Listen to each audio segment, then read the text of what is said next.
Everyone laughed when she gave her last $5 to a beggar. Years later, he walked into her eviction hearing, in a tailored designer suit, and stopped it. Everyone in the room was stunned when he turned to her and called her by name. That day, the day it happened, had been a long, grueling one for Miriam. It felt less like a single stretch of hours and more like an endless, oppressive weight, quietly stacking itself onto the 1,000 similar days that preceded it. She was perpetually exhausted, her body humming with the low thrum of constant fatigue from working double shifts at the bustling downtown diner. Every penny she earned was meticulously accounted for, every meal skipped so her bright-eyed daughter, Lily, wouldn't have to go without.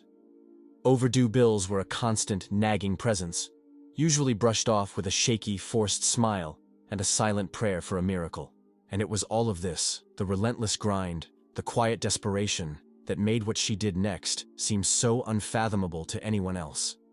As she trudged home that evening, the biting wind cutting through her threadbare coat, she found herself with exactly $5 crumpled in her pocket, the last remnants of her week's meager earnings. Her destination was a small, cold apartment, but just ahead, bathed in the dim glow of a flickering street lamp, she saw something that made her pause.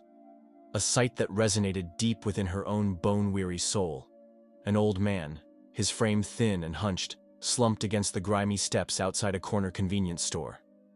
He held a piece of cardboard, the uneven letters scrawled with a desperate plea, "Hungry, please." Most people walking by didn't even break stride. Some averted their eyes, pretending not to see. Others scowled, muttering under their breath about vagrancy. A few, particularly a group of loud teenagers, scoffed openly, their laughter echoing cruelly in the chilly air. These were the ones who laughed when she gave her last $5 to a beggar. But Miriam stopped. Her coat, she knew, was far too thin for the late autumn chill. Her worn-out shoes, scuffed and peeling, offered little protection against the damp pavement. She hadn't had a truly hot meal herself in what felt like an eternity, surviving on cold leftovers and the occasional half-sandwich snatched from the diner's discard pile. Yet, as she looked into the man's eyes, she saw not just hunger, but a profound, aching loneliness that mirrored her own quiet despair. It was a recognition, an unspoken understanding of a shared struggle. Without a second thought, driven by an impulse she couldn't explain, she reached into her pocket and, with a gentle hand, pressed her last $5 into his calloused palm. He blinked, his eyes widening in disbelief, a tremor running through his emaciated frame. "You don't even know me," he rasped, his voice a fragile whisper, thick with surprise and perhaps a touch of suspicion. Miriam's lips curved into a soft, tired smile.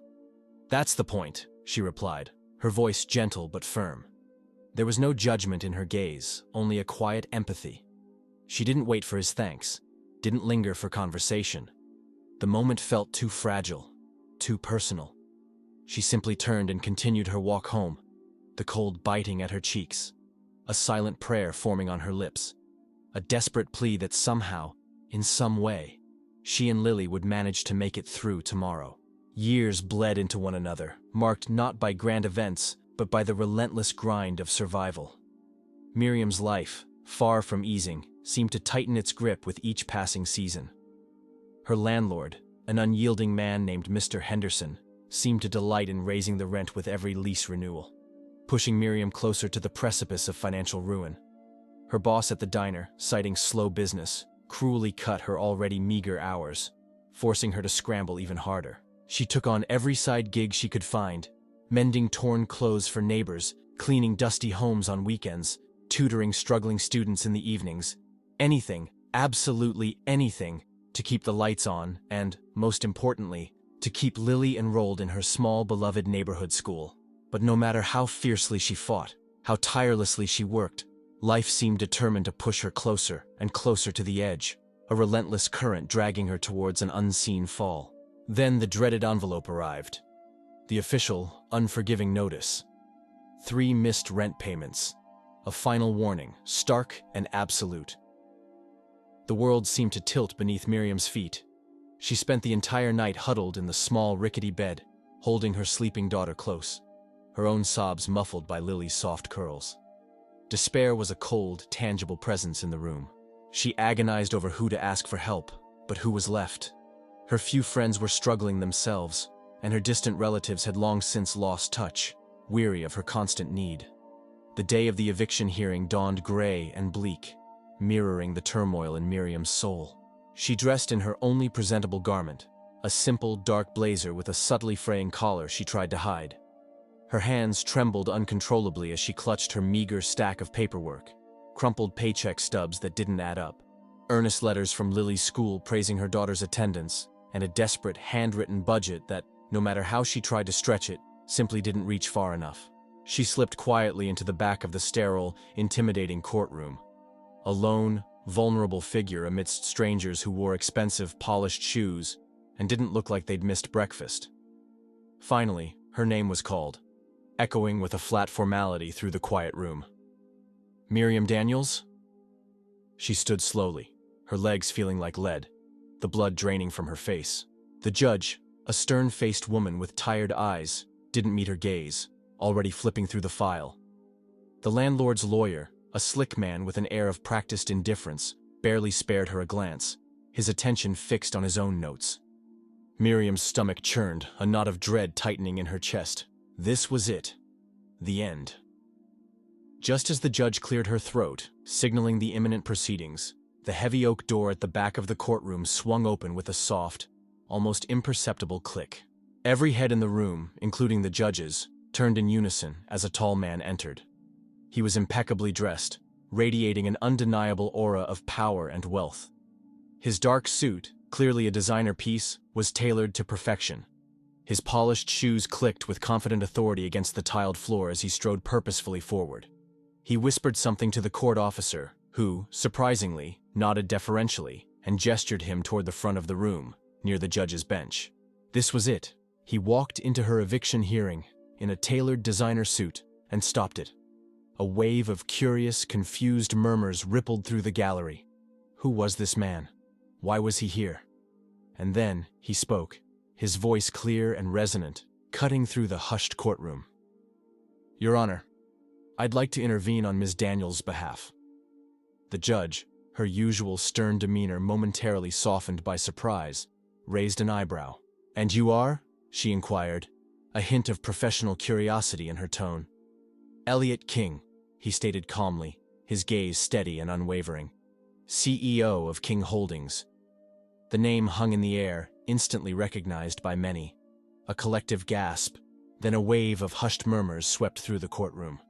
King Holdings was a multi-billion-dollar conglomerate, a titan in real estate and technology. Even the landlord's lawyer, who moments before had looked utterly unconcerned, now appeared visibly caught off guard, his smug expression replaced by one of bewildered shock.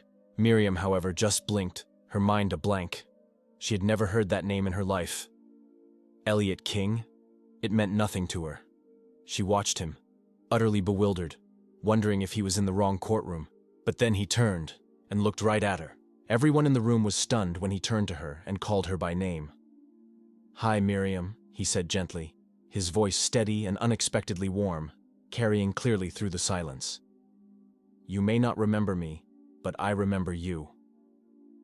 Gasps echoed through the room, louder this time, as Miriam stared, wide-eyed, her heart pounding.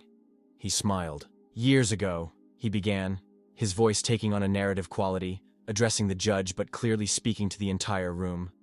"I was homeless. I was sitting on a cold sidewalk, starving, with nothing but a cardboard sign and a heart utterly devoid of hope. People walked past me without a second glance. Some scoffed. Some even mocked me. But you, Miriam, you stopped. You looked at me not with pity, but with compassion. You reached into your pocket, and you gave me your last $5. I never, ever forgot that." The judge leaned back in her chair, her professional detachment replaced by visible intrigue, her eyes now fixed intently on Elliot King. The landlord's lawyer looked as though he might faint. "I used that money to buy food," Elliot continued, his voice deepening with conviction. "It wasn't just the food, though. It was the humanity. That small act of kindness was the spark I needed.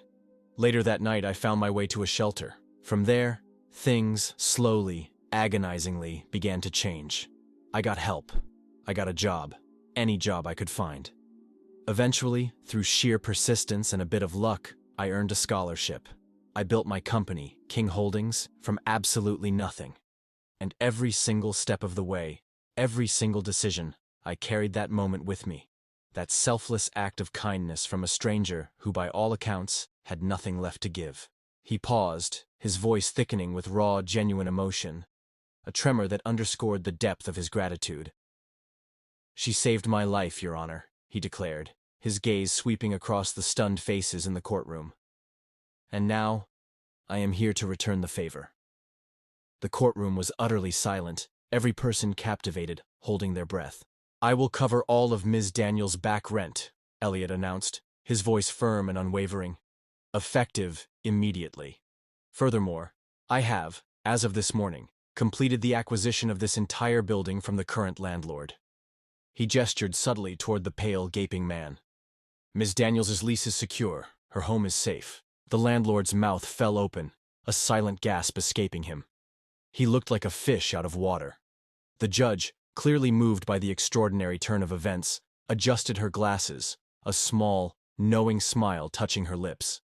"Well," she said, her voice softer than before, "in that case, this eviction is hereby dismissed." A wave of quiet whispers and stunned gasps erupted through the courtroom as the gavel tapped lightly. Miriam, however, remained utterly frozen, tears blurring her vision, the weight of the past years suddenly lifting, replaced by an overwhelming sense of disbelief and profound relief. As the courtroom slowly began to clear, a buzz of astonished conversation filling the air, Elliot walked directly toward her, his expression warm and empathetic. "I didn't expect to find you this way, Miriam," he said softly, his voice low enough for only her to hear. "But I've been searching for years. I didn't know your name back then, just your face, that kind smile." Miriam's voice was barely a whisper, choked with emotion. Why me?" she managed to ask, the question a desperate plea for understanding. He smiled, a genuine warmth radiating from him. "Because you didn't treat me like I was nothing. You looked at me like I mattered. That saved more than my body that day, Miriam. It saved my will to live." She shook her head, still overwhelmed, tears streaming freely down her cheeks. "I don't even know what to say." "You don't have to," he said, gently placing a reassuring hand on her arm. "Just know, you changed someone's world that day." A new beginning later, Elliot introduced Miriam to a small, dedicated team he had quietly assembled. This wasn't just about saving her from eviction, it was about helping her truly rebuild her life. He offered her a significant position at his philanthropic foundation, one specifically focused on identifying and assisting families teetering on the edge, much like she had been. He also insisted on covering all of Lily's school expenses, from tuition to books and supplies, ensuring her daughter's future was secure. And most profoundly, he made Miriam feel seen, valued, and respected in a way she hadn't experienced in years. As the story inevitably leaked to the media, it exploded. A seemingly random, insignificant act of kindness that had spiraled into a full-circle miracle. News outlets from around the world picked up the tale. People from all walks of life began to share their own stories, their own Miriams, moments where a stranger's compassion had made an indelible difference. The hashtag #JohnBeLikeMiriam began to trend globally, transforming a quiet, struggling woman into a symbol of profound human decency. For the first time in more years than she could count, Miriam breathed without the crushing weight of fear. She walked through her neighborhood with a new sense of pride, her head held high. Lily, sensing her mother's newfound lightness, smiled more, laughed more, and flourished in school. And each morning, as Miriam made coffee in the same small kitchen, the pervasive silence that once spoke of struggle was now filled with the quiet, persistent hum of hope. The beggar whom no one had noticed, the invisible man on the street corner, had become Elliot King, the magnate everyone admired, and the woman whom everyone had dismissed, even scoffed at, had become the profound, inspiring reason behind his extraordinary return. Because kindness, Miriam now knew with unwavering certainty, doesn't disappear into the void. It echoes, it reverberates through time and space, finding its way back to us, often when we least expect it, and always when we need it most. Would you give your last $5 to a stranger? Let us know in the comments below. If this story moved you, don't forget to like, subscribe, and share, because the smallest act of kindness could echo louder than you think. Thank you for listening. Goodbye.